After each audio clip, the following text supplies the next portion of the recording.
Selamat malam, Oma, Opa, kekasih Tuhan Yesus Kristus. Kembali kita berjumpa dalam program saya dan PKRU membaca Alkitab. Pada malam hari ini kita akan membaca firman Tuhan dari kitab 2 Tawarikh pasal 18 ayat 23 sampai 34, dan kita juga bersama-sama akan membaca renungan melalui Sabda Bina Umat.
Tuhan Allah Bapa kami dalam surga, terima kasih banyak ya Bapa, Engkau telah mencintai kami sepanjang hari ini, dari pagi, siang, sore hingga malam hari, di mana malam telah tiba. Sebelum kami tidur Tuhan, kami akan membaca firman-Mu Tuhan. Tuhan kiranya akan menyertai kami dalam bacaan malam hari ini, dan juga kami akan membaca renungan dari Sabda Bina Umat. Hadilah Tuhan bersama dengan kami pada malam hari ini, dimanapun kami berada. Sebelumnya Bapa, kami mohon ampuni segala salah dan dosa kami.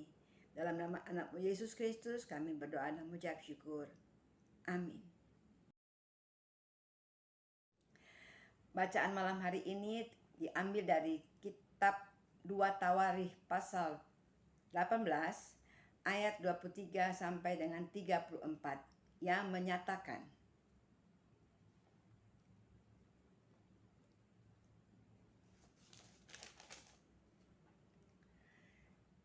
sesudah itu tampillah Zedekiah bin Kenaanah. Ditamparnyalah pipi Mika serta berkata, bagaimana mungkin roh Tuhan pindah daripadaku untuk berbicara kepadamu? Tetapi Mika menjawab, sesungguhnya engkau akan melihatnya pada hari engkau lari dari satu kamar ke kamar yang lain untuk menyembunyikan diri. Berkatalah Raja Israel, tangkaplah Mika, bawa dia kembali kepada Amon, penguasa kota, dan kepada Yoas, anak raja. Dan katakan, beginilah titah raja, masukkan orang ini dalam penjara, dan beri dia makan roti dan minum air serba sedikit, sampai aku pulang dengan selamat. Tetapi jawab Mika, jika benar-benar engkau pulang dengan selamat, tentulah Tuhan tidak berfirman dengan perantaraanku. Lalu disambungnya, dengarlah, hai bangsa-bangsa sekalian. Sesudah itu majulah Raja Israel dengan Yosafat, Raja Yehuda ke Ramot Gilead. Raja Israel berkata kepada Yosafat, aku akan menyamar dan masuk pertempuran, tetapi engkau pakailah pakaian kebesaranmu. Lalu menyamarlah Raja Israel, kemudian mereka masuk ke pertempuran. Adapun Raja negeri Aram telah memberi perintah kepada para panglima pasukan kereta demikian, janganlah kamu berperang melawan sembarang orang, melainkan melawan Raja Israel saja. Segera sesudah para panglima pasukan kereta itu melihat Yosafat, mereka berkata, itu Raja Israel. Lalu mereka mengepung dia untuk menyerang dia.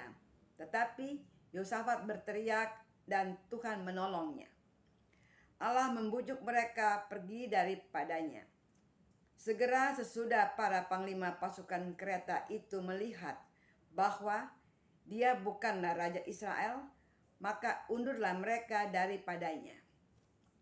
Tetapi seseorang menarik panahnya dan menembak dengan sembarangan saja dan mengenai Raja Israel di antara sambungan baju zirahnya. Kemudian ia berkata kepada pengemudi keretanya, "Putar, bawa aku keluar dari pertempuran, sebab aku sudah luka." Tetapi pertempuran itu bertambah seru pada hari itu, dan Raja Israel tetap berdiri di dalam kereta berhadapan dengan orang Arab itu sampai petang. Ia mati ketika matahari terbenam. Demikianlah pembacaan Alkitab.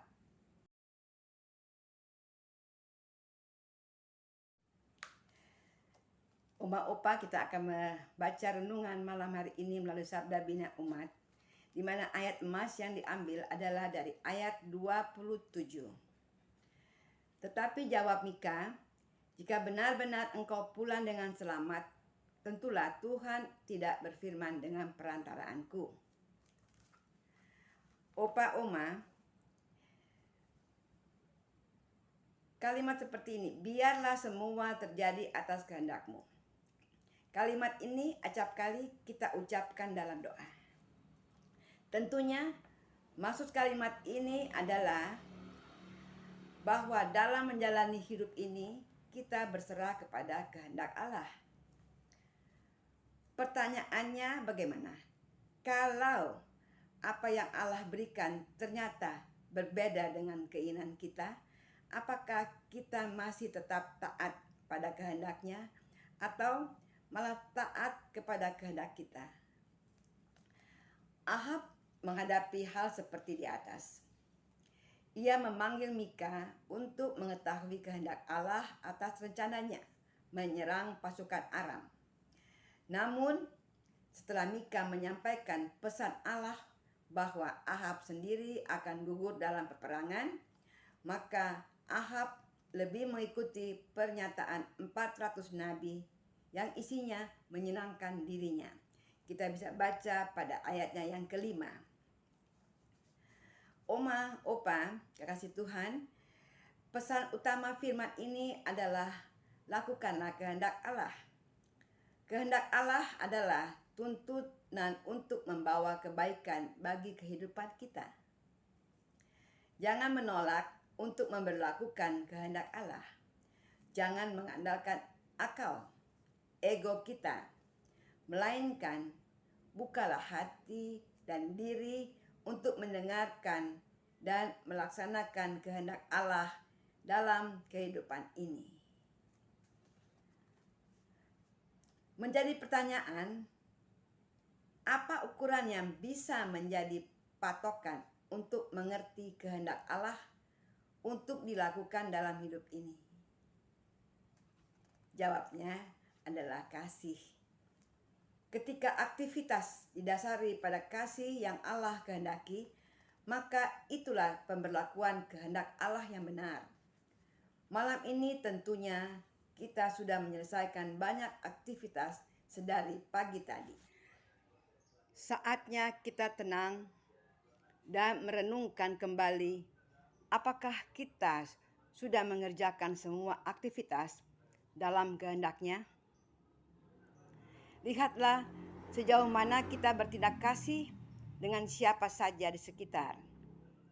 Bertindak dengan berdasarkan kasihnya, bukankah itu menjadi kehendak Allah bagi kita? Mari kita melihat apakah ada ucapan dan perilaku kita yang menyakiti sekitar atau memberi rasa damai. Kalau menimbulkan kedamaian, maka itulah buktinya kehendak Allah sudah dilakukan dalam kehidupan ini. Demikianlah renungan yang kami bawakan melalui Sabda Bina Umat. Terima kasih. Amin.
Opa, marilah kita berdoa.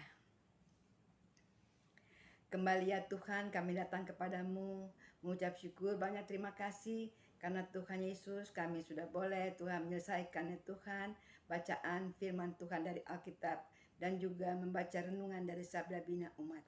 Biarlah firman yang kami baca ini menjadi berkat bagi kami dalam kehidupan kami untuk menjadi anak-anak yang selalu mengikuti kehendak-Mu, mendengar akan firman-Mu, mendengarkan apa yang telah Engkau ajarkan, memberlakukan dalam kehidupan kami. Terima kasih Tuhan Yesus, malam hari ini kami mau melepaskan lelah kami mau istirahat, mau tidur. Karena Tuhan Yesus akan berikan kami tidur yang nyenyak dalam keadaan sehat. Dan kiranya Tuhan Yesus mau bangunkan kami besok pagi dengan kekuatan yang tubuh yang baru, sehingga kami boleh dibangunkan dapat kembali beraktivitas di hari esok. Bapa Surgawi, Engkau melihat keberadaan kami masing-masing sebagai PKLU Tuhan Yesus, sebagai kaum lanjut usia, dalam keberadaan kami, dalam kelemahan tubuh kami. Tapi kami yakin dan percaya Tuhan akan memberikan kami kekuatan. Biarlah kami selalu setia kepadamu dan selalu semangat kepadamu Tuhan dalam menjalankan tugas tanggung jawab kami selaku opa dan oma, dan dapat menjadi contoh bagi anak-anak dan cucu-cucu kami dalam sikap hidup kami selaku anak-anak-Mu. Terima kasih Tuhan Yesus. Kami serahkan ya Tuhan malam hari ini dalam tangan-Mu. Tuhan akan masuk dengan Roh Kudus, dengan malaikat-malaikat Tuhan mau jaga tempat tinggal kami di mana kami berada masing-masing. Inilah doa kami yang kurang sempurna Bapa, karena Tuhan Yesus mau menyempurnakannya dan karena Tuhan Yesus mau mendengar dan memberkatinya. Doa ini kami naikkan kepadamu hanya dalam nama anak-Mu Yesus Kristus yang adalah juru selamat penebus dosa kami, di mana kami akan mengingat rayakan hari kemenangan-Mu dalam masa prapaskah ini ya Tuhan, yang sedang kami nantikan. Terima kasih Tuhan Yesus. Terpujilah Tuhan kami kekal selama-lamanya. Amin. Terima kasih Oma dan Opa dimanapun berada selaku PKLU GPIB, dan selamat malam, selamat beristirahat, dan salam sehat. Tuhan memberkati. Amin.